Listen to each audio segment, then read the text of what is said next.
Mungkin contoh yang lainnya agak serupa, di mana terhalang dan terhambat jalan kehidupannya.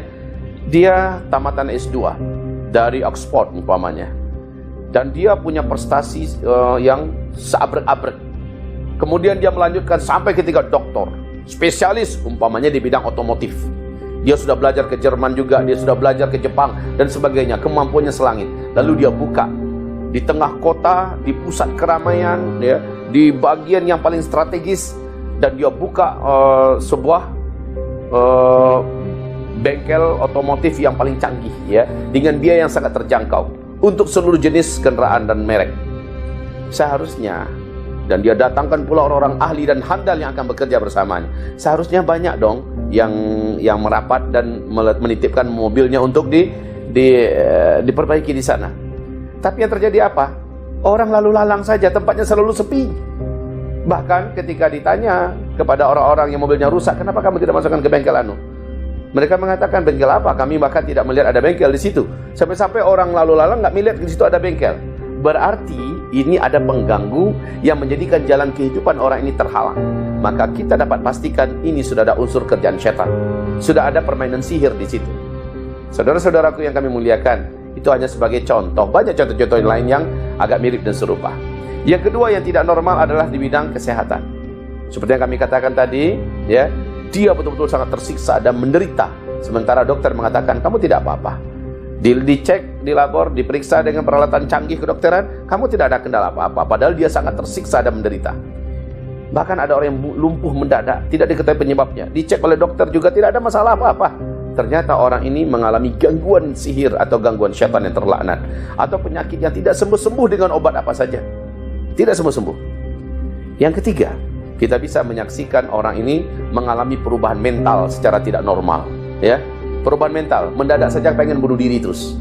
Mendadak saja dia pengen mengurung diri dan tidak memiliki kepercayaan diri. Mendadak saja dia benci kepada seluruh orang, benci kepada seluruh laki-laki, benci kepada seluruh wanita. Ini padahal tidak normal, ya. Menjadi tidak normal. Dulunya dia normal, tiba-tiba dia menjadi suka dengan sejenis. Terjadi perubahan mental dan karakter yang tidak pernah sebelumnya ada. Maka ini jelas adalah gangguan jin yang syaitan. Kita harus yakinkan itu dan kita harus merasa pasti ini pasti syaitan yang ada di dalamnya. Ini pasti gangguan sihir daripada syaitan-syaitan terlaknat, atau gangguan para dukun-dukun yang menggunakan jasa para setan dan jin yang terlaknat. Yang keempat, saudaraku, mengalami halusinasi dan mimpi-mimpi yang mengerikan.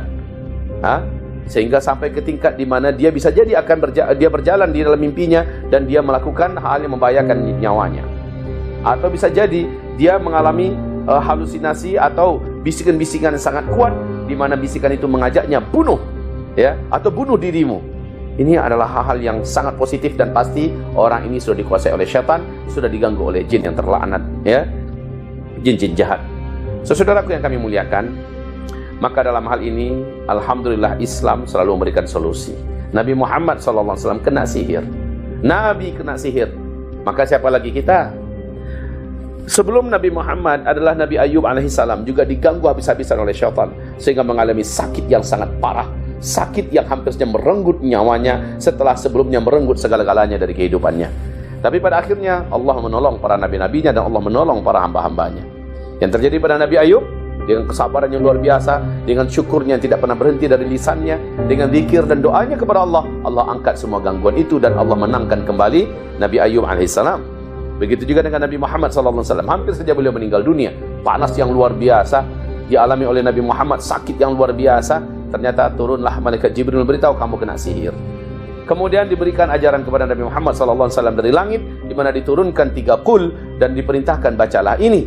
Dan kemudian dikasih tahu bahwa kamu terkena sihir, sihirnya ada di bawah batu di dalam sumur. Nabi pun menyuruh para sahabat mendapatkan ikatan-ikatan di bawah batu dalam sumur itu. Setelah didapatkan dimusnahkan oleh Nabi Muhammad SAW. Setelah itu Nabi pun lepas daripada ikatan sihir tersebut.